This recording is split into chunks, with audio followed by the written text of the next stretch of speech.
علامہ کہتے ہیں نماز اچھی، روزہ اچھا، حج اچھا، زکات اچھی، مگر میں باوجود اس کے مسلمان ہو نہیں سکتا۔ نہ کٹ مروں جب تک آ جائے مدحا کی عزت پر، خدا شاہد ہے کامل میرا ایمان ہو نہیں سکتا۔ اشارہ کیا آقا علیہ الصلوۃ والسلام نے کہ باقی ایک قول شریف میں چلے جائیں۔ میں بار بار اس لیے کہہ رہا ہوں جنہوں نے نہیں دیکھا آج بھی آ کے دیکھیں، اور عالم تصورات میں سوچے کہ آج سے 76 سال پہلے اس ہستی کو حکم ملا کہ یہاں چلے جائیں، یہاں رستہ نہیں ہے، یہاں مسجد نہیں ہے، یہاں مدرسہ نہیں ہے، یہاں کوئی آبادی نہیں ہے، جنگل بھی آباد ہے، وادی گہرے زر ہے۔ اور میرے پیر بھائی جنہوں نے سنا قبلہ عالم پیر صاحب کی زبانی کہ یہاں پرندوں کو بھی پانی پینے کے لیے نہیں ملتا تھا، تو پھر اندازہ کریں وہاں حیات انسانیہ کا گزرنا مشکلات نہیں ناممکنات میں سے تھا، لیکن آقا علیہ السلام نے حکم دیا تو پھر سر تسلیم کھڑ کرتے ہوئے وہاں تنت رہا، ڈیرا لگا دیا۔ تو پھر مالک کرم فرما کے تو بتا ہی دیتے ہیں نا، لیکن بات ماننے کی ہوتی ہے، اور فیض ماننے والوں کو ملتا ہے تو مانتے ہیں، وہ ایسے مانتے ہیں کہ آقا علیہ السلام نے مسجد شریف میں کھڑے ہوئے شخص کو کہا، جیسے میں کسی ساتھی کو کہوں کہ بیٹھ جائیں، حضور نے فرمایا اجلس، بیٹھ جاؤ۔ وہ جو بندہ جوتیوں میں کھڑا تھا وہی بیٹھ گیا، وہی بیٹھ گیا۔ کسی نے کہا آپ کو نہیں کہا، اور یہ بیٹھنے کی جگہ بھی نہیں۔ انہوں نے جواباً جو کہا یہ توجہ سے سنے، انہوں نے کہا حضور کی زبان سے یہ ارشاد کانوں تک پہنچے کہ بیٹھ جاؤ، تو پھر بتاؤ کرنا کیا چاہیے؟ پھر کرنا کیا چاہیے؟ یہ سوچنا چاہیے کہ کہا کس کو ہے، یا یہ دیکھنا چاہیے کہ یہ جگہ کون سی ہے؟ تو جب ماننے میں معیار یہ ہوتا ہے تو پھر آ کے دیکھ لے، آنکھ مانو، آؤ دیکھو، واحد طیبہ کی ضیا نور اصلی بن رہا ہے۔ آج بھی گنگول میں چاند کو چلا رہا ہے، رخ میرے بادشاہ سرکار کا ہو رہے ہیں دل منور۔ آج بھی گنگول میں وہ نور اصلی، میرے پیر سرکار نے حکم فرمایا کہ شادی پڑھے، کیا رب فرمایا محبوبہ زمانے سارے تیرے، وہ نور اصلی۔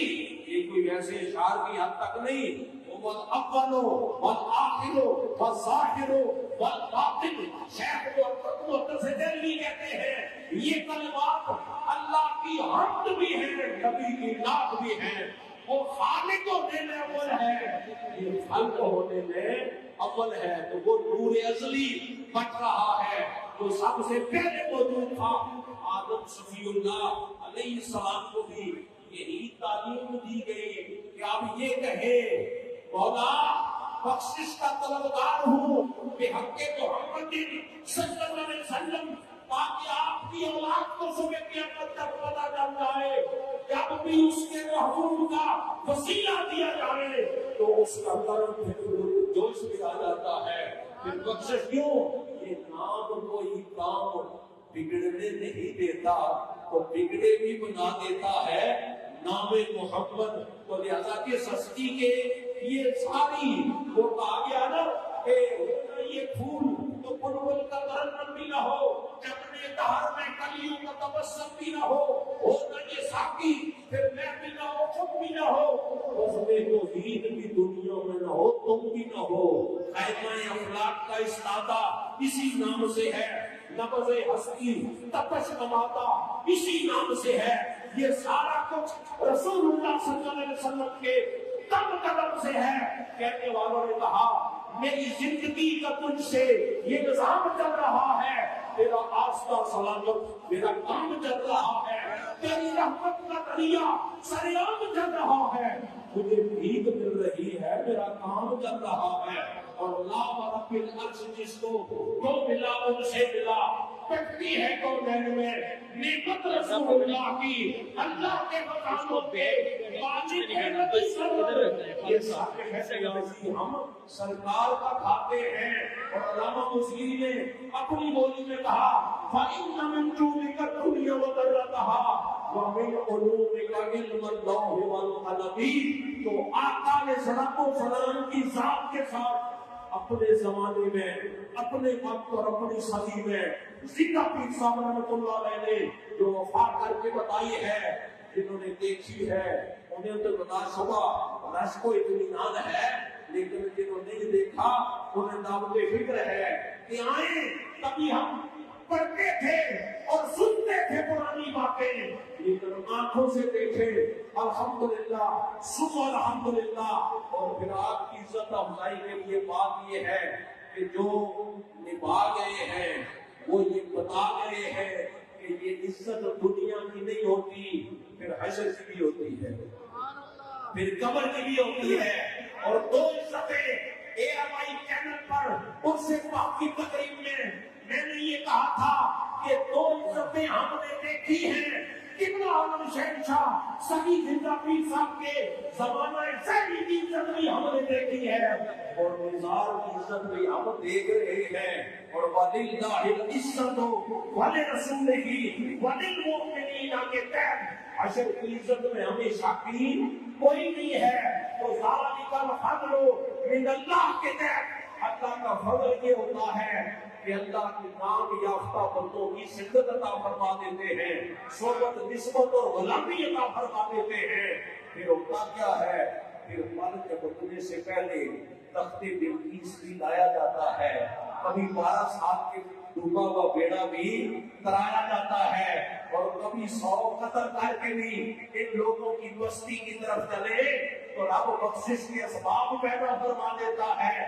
لہذا دعوت فکر ہے تو جملے میں نے دعائیہ کلمات کے حوالے سے ایک پکڑے ہیں، وہ آپ کی نظر کرتا ہوں کہ دعا کیا کریں۔ اور یہ جذبات نہیں، میں نے قرآن کے سارے سے یہ عرض کیا تھا دن کو بھی کہ صحابہ اکرام نے عرض کیا تھا دنیا میں تو دین نصیب ہے تو کیا جنت میں بھی ہوگی کہ نہیں ہوگی؟ تو پھر رب نے کرم فرما دیا اور قرآن نازل فرما دیا کہ میں یطیع اللہ ورسول، جو اللہ اور اس کے رسول کی اطاعت کرتے ہیں، فَأُولَٰئِکَ مَعَ الَّذِینَ أَنْعَمَ اللَّهُ عَلَیْہِم، پھر اللہ ایمان یافتہ بندوں کی صحبت عطا فرما دیتے ہیں۔ اور وَحَسُنَ أُولَٰئِکَ رَفِیقًا، میں آگے اس لیے چلا گیا ہوں کہ بات طوالت کی طرف نہ جائے، یہ وہ اچھی رفاقت ہے، شان نزول اٹھا کے دیکھ لینا، یہ وہ اچھی رفاقت ہے جو قبر میں بھی کام آتی ہے، حشر میں بھی کام آتی ہے۔ تو الحمدللہ یہ نسبت غلامی پر شکر گزاری بھی کرے اور دعا کیوں کیا کرے کہ دعا ہے زندگی میری بسر ہو تیرے قدموں میں، دعا ہے زندگی میری بسر ہو تیرے قدموں میں، سہے قسمت تیرا خاتم اگر ہو تیرے قدموں میں، بھلا کے ہجومی پینے کا کہ اتنی دور رہوں تم سے، وہی بس زندگی ہے۔ اور میں یہ کہوں کہ یہی بس زندگی ہے جو بسر ہو تیرے قدموں میں۔ قدم بوسی کی حسرت یوں دلے دلدار سے نکلے، وہ سر پر ہاتھ تیرا اور سر ہو تیرے قدموں میں، قدم میں دم رہے جب تک بنو دم تیری الفت کا، جو نکلے دم تو جو نکلے یہ سر ہو تیرے قدموں میں۔ اور نماز عشق پڑھتا رہو کھڑے ہو کر تیرے پیچھے، جب سجدہ میں جاؤں میں تو سر ہو تیرے قدموں میں۔ ان قدموں کی نسبت غلامی اللہ نے ہماری نسلوں کو نصیب رکھی۔